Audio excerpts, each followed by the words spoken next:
ये चुनाव इस देश में बड़े रोचक होते जा रहे हैं। एक तरफ नरेंद्र मोदी जी की जो पूंजीपतियों की ताकत, और एक तरफ संविधान बचाने के लिए इस देश के तमाम राष्ट्रवादी ताकत। आज मुकाबला उन लोगों के बीच में, आज मुकाबला किनके बीच में है? उन पूंजीपतियों की ताकत के सामने इस संविधान को बचाने वाले देश के तमाम देश प्रेमियों का है। यह आचार संहिता लगी उससे पहले देश के अंदर यह हवा बना दी गई नरेंद्र मोदी और उनके पूंजीपति मित्रों के। सिर्फ हवा ही नहीं, इनका दावा था कि 400 पार, और जैसे ही पहला चरण के अंदर लोगों ने वोट दिए तो उनकी पूरी की पूरी हवा निकलते हुए पूरा देश और दुनिया देख रहे, पूरे देश और दुनिया भी देख रही है। नरेंद्र मोदी जी जो हमारे प्रधानमंत्री, उनके 2 दिन पहले के जो भाषा और बोल है, वो जो बौखलाहट और घबराहट है, वो अपने आप ही दुनिया को बता रही है कि इस सरकार से वो जा रहे हैं और ये उम्मीदवार बेनीवाल जैसे जो संसद बनकर आएंगे, ये सरकार के अंदर एक नए प्रधानमंत्री को चुनने वाले हैं। ये संविधान बदलना क्यों चाहते हैं? 400 सीटें क्यों लाना चाहते हैं? सवाल ये है। और ये देश के अंदर जो ये चुनाव फैसला करेगा कि हमें हमारे गांधी, नेहरू, बाबा साहब अम्बेडकर के दिया हुआ संविधान चाहिए या अडानी अंबानी वाला देश चाहिए, ये फैसला 26 तारीख को हम लोगों को करना। बड़े मियाँ तो बड़े मियाँ, छोटे मियाँ भी सुभान अल्लाह। पूरा देश एक सवाल, हर देश में इकलौता सवाल पिछले 2 दिनों से, और बाड़मेर लोकसभा क्षेत्र में भी इकलौता सवाल कि नरेंद्र मोदी ने जो बात करी है, कौन उसके साथ में और कौन उसके खिलाफ है। बीच वाली बात अब नहीं रही। कौन इस देश के हिस्सेदारी और भागीदारी सबकी चाहते हैं और कौन नरेंद्र मोदी की जो बात थी कि आधों को हिस्सेदारी मिलनी चाहिए और कईयों को वंचित रखनी चाहिए, कौन इसके साथ में? रविंदर सिंह भाटी की भी आज 2 दिन से बाड़मेर की जनता उनसे ये सवाल पूछ रही है। रविंदर सिंह जी भाटी, ये नरेंद्र मोदी जी ने जो बोला है वो सही बोला या गलत बोला? हाँ या ना में जवाब दो। रविंदर सिंह भाटी हाँ और ना में जवाब नहीं दे पा रहा।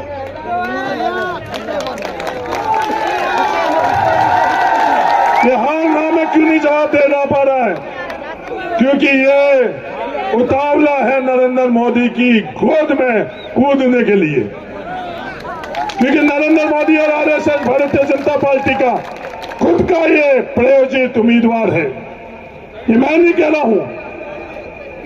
जिस दिन ये चुनाव शुरू हुए थे उस दिन उन्होंने खुद ने अपने ट्विटर हैंडल पर यह लिखा था कि मैं भारतीय जनता पार्टी का सदस्य हूं। पत्रकार ने जब ये पूछा तो ये जवाब दिया, पार्टी ने मुझे नहीं निकाला तो मैं क्यों निकलूं। और आज दुनिया के बीच में ये बात कर रहा है कि मैं निर्दलीय हूं। कोई भी इस बात की गारंटी ले कि जो उतावलापन रविंदर सिंह भाटी का नरेंद्र मोदी के गोद में कूदने का है, उसको कोई रोक सकता है क्या? कोई भी रोक नहीं सकता। जो उसके नाम से आप लोगों के बीच में वोट मांगने आ रहे हैं, उनसे एक साधारण सा सवाल पूछ लेना, क्या उसको रोक पाओगे? कोई भी रोक नहीं पाएगा। क्योंकि शिव की जनता ने भी जब उसको विधायक बनाया उससे पहले यही बातें करी और कूदकर भजन लाल की पर्ची सरकार के अंदर कूदकर जाने की कोशिश करी या नहीं करी? वही इतिहास वापस दोहराया जाएगा।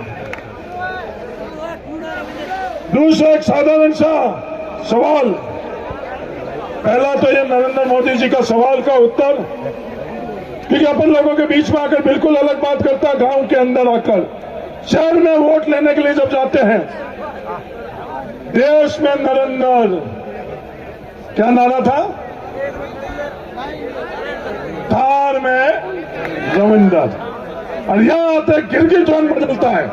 उससे जल्द में हम लोगों के वोट लेने के लिए वो बिल्कुल ही निर्दलीय है, जो न्यूट्रल गियर लगा देते हैं, और वहां तो टॉप गियर लगाकर उनके मन गए जो असली में, और हम लोगों के बीच में आते हैं वो न्यूट्रल गियर लगाकर कहता मैं तो निर्दलीय हूं, मेरी कोई पार्टी नहीं है।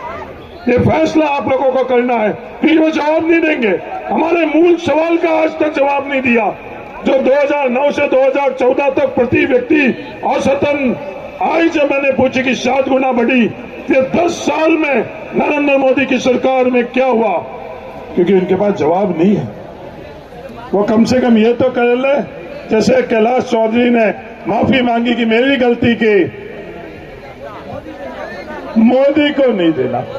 अब ये नरेंद्र मोदी ने खुद ने जो गलतियां की है, देश उसकी सजा तो नरेंद्र मोदी को दे रहा है। कैलाश जी, मैं माफी चाहता हूं, उसके अंदर दोनों की सजा अगर मिलेगी तो फिर जमानत भी कैसे बचेगी।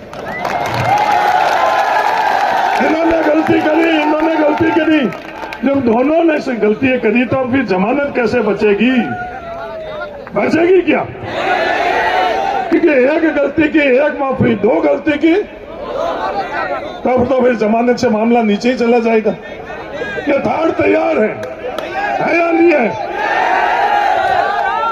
दूसरी ये बात की है, जो गिरगिट जैसे रंग बदल रहे हैं, अभिमन्यु पूनिया जो हम सब युवाओं की 36 कौम की आवाज है, धर्म और जाति से ऊपर मजबूती से उस बॉर्डर पर सांगरिया के अंदर ये जाति और धर्म के ऊपर सिर्फ युवाओं की आवाज बनकर आज विधानसभा में गूंज रहा है। तमाम बिश्नोई जो नौजवान है, अभिमन्यु पूनिया जैसे बहुत जागरूक और हुआ, वहां जाकर वो धुरीमिना में क्या कहते हैं कि मुझे एमपी बना दो, मैं विश्नोई के आरक्षण के लिए बहुत पैरवी करूंगा। अरे रविंदर सिंह जी, आप खुद क्या कह रहे हो? जो नरेंद्र मोदी जी संविधान हटाने की बात कर रहे हैं, वही आप बात कर रहे हो। आप कह रहे हो कि ये बाबा साहब भीमराव अंबेडकर जी का दिया हुआ आरक्षण नहीं, योग्यता के आधार के ऊपर आरक्षण होना चाहिए।